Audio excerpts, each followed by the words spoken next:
morning, guys. So I got up this morning earlier than I did all week, during the week. Today's Saturday. Why the heck did I do that?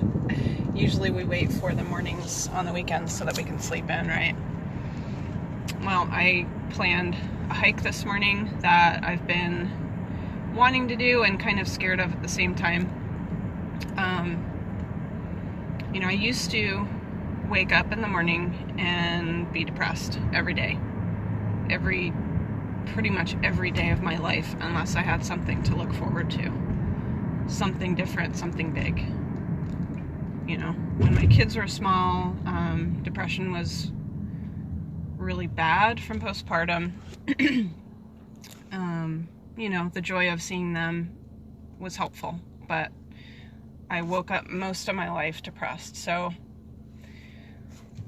I really had to dig deep and try to figure out what my self-definition was, because who I was had subconsciously become this depressed person. I thought it was who I was without even thinking it. It was just an understanding within me. I had felt it so long that it just became my life, and I didn't really know that I could change or become, have different habits or have different feelings. It was just like I couldn't get away from it.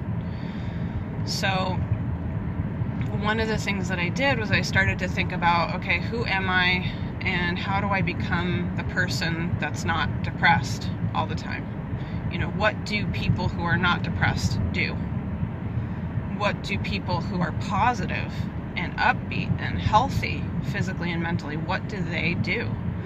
So I started to, in the beginning, many years ago, kind of phone it in. I started CrossFit many years ago, and I did that for about 6.5 years, and I thought it was who I was for a while. It certainly gave me an ego high, and it certainly got me fit and around positive people who were proactive.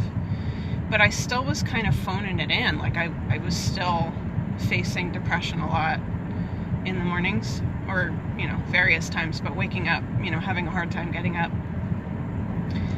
And it took me years, but I continued to say, okay, what else? If CrossFit isn't my solution, then what else? Okay, so I knew that I wanted to be an active person, because in my massage therapy career, all of the people that I worked with over the years, tens of thousands of treatments that I gave, every single happy person was active. Every single physically well person was physically active. And so I knew, okay, this is something I've got to do. They were also positive people who had supportive family or had created boundaries with unsupportive family. And so I took that as another thing. So these are a couple of things that I worked on.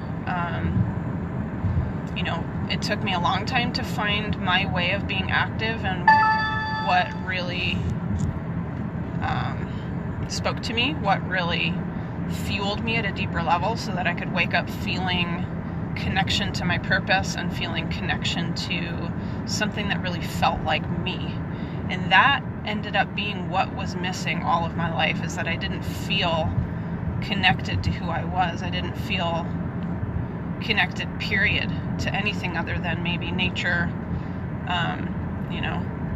animals, a friend here and there, but I didn't feel rooted into life at all. It's like I was kind of floating, wanting to have meaning. So one of my ways was to bind my love of nature with being active. So one of the things that I make sure that I do, and I'm happier now than ever, because I'm really getting out consistently. For me, getting out somewhere that I think is beautiful and moving my body is a huge part of not just managing my hormones, because that's something that happens when we're consistently active and get our heart rates up and use our metabolism. But the other thing is just getting bigger perspective by being in places that are bigger than me, that are more open, than that small, stuck, depressed feeling that I used to have. So this is really a part of who I am now, and I feel really proud that, I've carved this out. I've created this part of my definition for myself that really doesn't drag me down. I mean, my old definitions, I had old definitions, but they were not making me happy.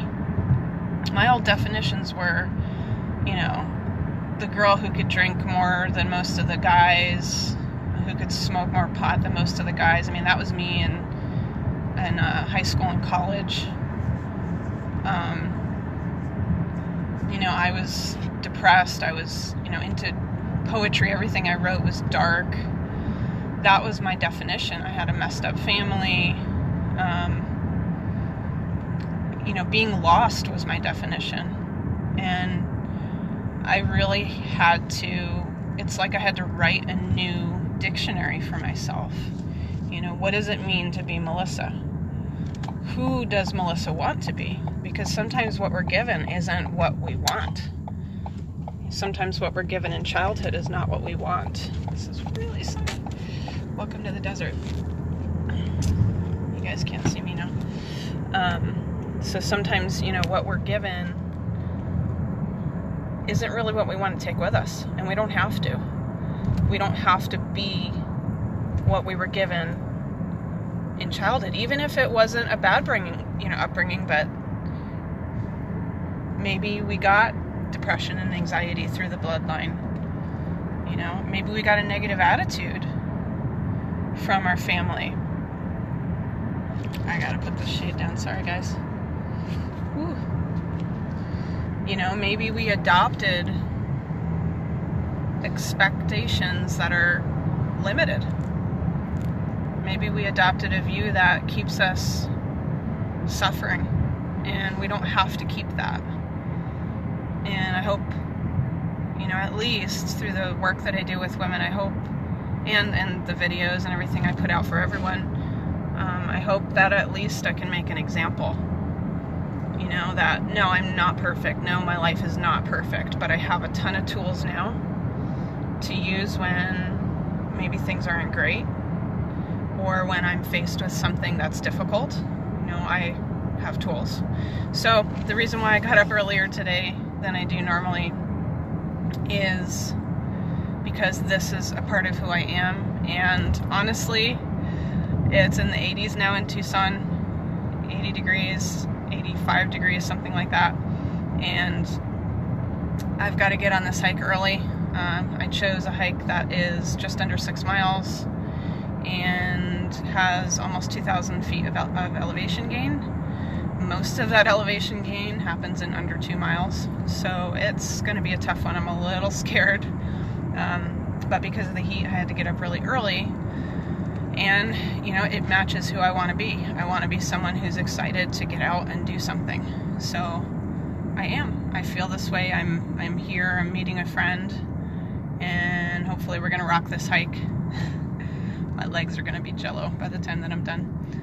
Thanks for the listen. Remember to like my posts and follow me here. Follow me on YouTube as well. I've got a bunch of videos there. I've been focusing more on Instagram lately, but I am still going to continue putting up videos consistently on YouTube. And if you're a woman, please join my Women Empowered group on Facebook. That's a private group. I'll be hosting interviews with women there for inspiration. Just everyday women who have been through stuff and figured out a way to be well. And lots of inspiring and fun posts there and information. I'm a health coach, so I've got lots to share. Hope you guys are having a great Saturday.